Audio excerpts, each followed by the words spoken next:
네, 2025년은 항공 여행업계에 있어서 그 어느 때보다도 중요한 한 해가 될 것으로 보입니다. 대한항공과 아시아나항공 등 메가 캐리어 탄생부터 또 통합 LCC 출범까지 이 시장의 지형이 아예 뒤바뀔 가능성이 크기 때문인데요. 올해 항공 여행업계의 핵심 이슈와 앞으로의 전망에 대해서 취재 기자와 함께 이야기 나눠보겠습니다. 이유진 기자 나와 있습니다. 어서 오십시오. 네, 안녕하세요. 네, 안녕하세요. 자, 대한항공과 아시아나항공 꽤 오랜 시간이 걸렸는데 결과적으로 상당히 성공적으로 합병을 마무리를 했습니다.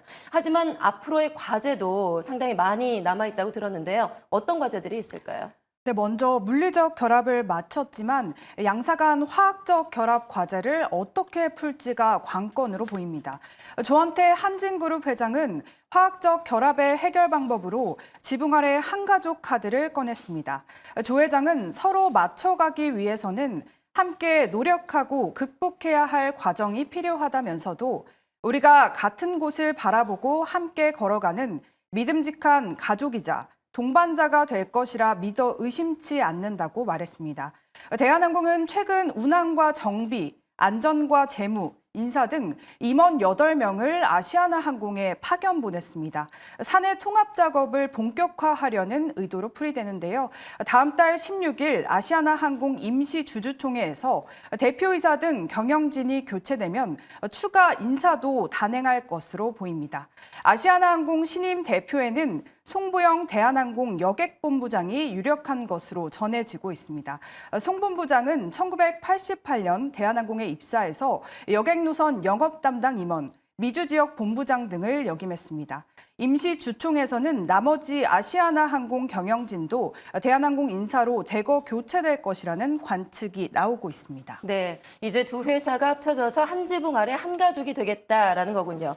자, 이렇게 대한항공과 아시아나항공의 합병으로 앞으로 저비용 항공사 LCC의 판도도 바뀔 것이다. 이런 예상들이 나오고 있습니다. 지금 대한항공의 계열의 진에어 그리고 아시아나항공 계열의 에어부산, 에어서울이 있는데 앞으로 통합 LCC가 출범을 할 것이다. 이런 얘기들이 나오고 있어요. 네, 양사 간의 항공 인수 작업을 마치면 LCC 자회사, 진에어, 에어서울, 에어부산 등을 통합할 계획입니다. 통합 LCC가 출범할 경우에는 LCC 업계 순위에도 변화가 생기는데요. 현재 국내 LCC는 총 9곳으로 이뤄져 있습니다. 이 중 1위는 제주항공으로 진에어와 TA항공이 2, 3위를 다투는 구도였습니다. 그러나 통합 LCC는 3사를 합치는 만큼 업계 순위에서 제주항공을 앞지르게 됩니다. 다만 통합 LCC 합병 과정도 진통을 겪을 것으로 보이는데요. 에어부산 합병을 두고 부산 지역사회의 반발이 크기 때문입니다.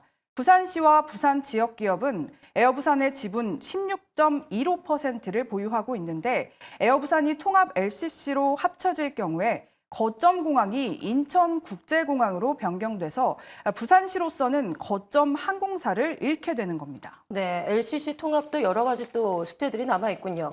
자, 이런 상황에서 양사에 있는 중복 노선들은 새 주인 찾기에 나섰다라고 들었는데 앞으로 알짜 노선을 확보하고 있는 LCC 같은 경우는 시장에 선두 자리에 올라설 수 있다라는 분석도 지금 나오고 있습니다. 그만큼 앞으로 물밑 경쟁이 상당히 치열해질 것으로 보이는데요. 네, 말씀대로 상당히 치열해질 것으로 보이는데요. 대한항공과 아시아나항공의 합병으로 미국과 중국, 또 일본과 동남아시아를 포함한 국제선 22개와 국내선 8개 노선이 반납될 예정입니다. 이로 인해서 제주항공과 티웨이항공, 이스타항공과 에어프레미아 같은 LCC들에게는 새로운 기회가 열리고 있습니다. 코로나19 이전 수준으로 항공기 대수를 회복 중인 LCC들은 추가 노선을 통해 수익성 확대를 노려볼 수 있다는 분석입니다. 제주항공 같은 경우는 LCC 1위 자리를 뺏기게 되는 만큼 다시 1위 규모를 회복하는 여러 가지 방안을 모색할 텐데 그중에 가장 쉬운 방법이 이제 하나 M&A일 수 있습니다. TA 같은 경우는 이번 통합 항공사의 어떤 수혜 항공사라고 할 수 있어요. 그러니까 유럽 노선을 그 대한항공으로부터 이제 양도받은 그런 케이스거든요. 즉 요약을 하자면 대한항공과 아시아나항공 인수합병의 최대 수혜자는 티웨이항공이 될 것이라는 의견입니다. 네, 이 항공업만큼이나 여행업계에서도 상당히 변화가 많았던 그런 한 해였는데요.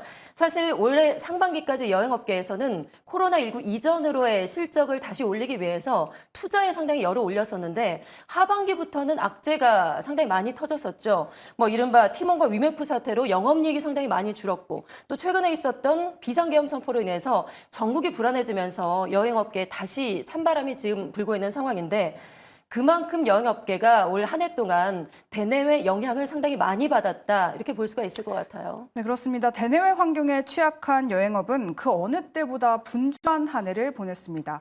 성수기였던 7월에는 이커머스 플랫폼 티몬과 위메프의 정산 지원 사태가 터지면서 큰 피해를 봤습니다. 여행사들은 티메프 대체 판매 채널로 네이버 등을 활용하는 등 자체 채널에 힘을 키우고 있습니다. 다만 티메프 정산 지원 사태 속 소비자들과의 분쟁은 12월 말 현재까지도 해결되지 못한 채 이어지고 있습니다. 지난 3일에는 윤석열 대통령이 비상계엄을 선언하면서 한국이 여행하기 위험한 국가로 낙인 찍히기도 했습니다. 한편 원달러 환율은 오늘 1,450원대까지 치솟으면서 고환율 현상이 장기화될 조짐도 보이고 있습니다. 네, 정말 힘든 한 해였던 것 같습니다. 상황이 이렇다 보니까 지금 여행업계에서는 뭐 매각, 인수, 상장까지도 한동안 완전히 중단이 됐었어요. 그런데 최근에는 업체들이 좀 새로운 기회를 엿보고 있다고요? 네, 그렇습니다. 하나투어는 주관사로 시티 글로벌 증권을 선정하고 매각을 진행 중입니다. 하나투어 최대 주주 IMMP는 특수 목적법인을 통해 하나투어 지분 16.6%를 보유 중입니다. 현재 매각 대상은 지분 27.7%로 경영권 매각을 동반합니다. 박상원 하나투어 회장과 권희석 부회장 등 특수관계인 지분이 포함되어 있습니다. 이외에도 야놀자는 미국 증시 상장을 준비 중입니다. 대명 소노그룹은 국내 LCC인 티웨이 항공과 에어프레미아 지분을 인수하면서 각각 2대 주주로 올라섰습니다. 숙박과 항공의 시너지를 극대화해서 글로벌 관광, 레저 기업으로 도약하겠다는 목표입니다. 네, 앞서 말씀드린 대로 지금 대내외 환경이 참 쉽지가 않은 그런 상황입니다. 전국 불안이 하루빨리 좀 수습이 돼서 여행 항공업계가 다시 한번 비상하기를 기대를 해보겠습니다. 지금까지 이유진 기자와 함께했습니다. 고맙습니다.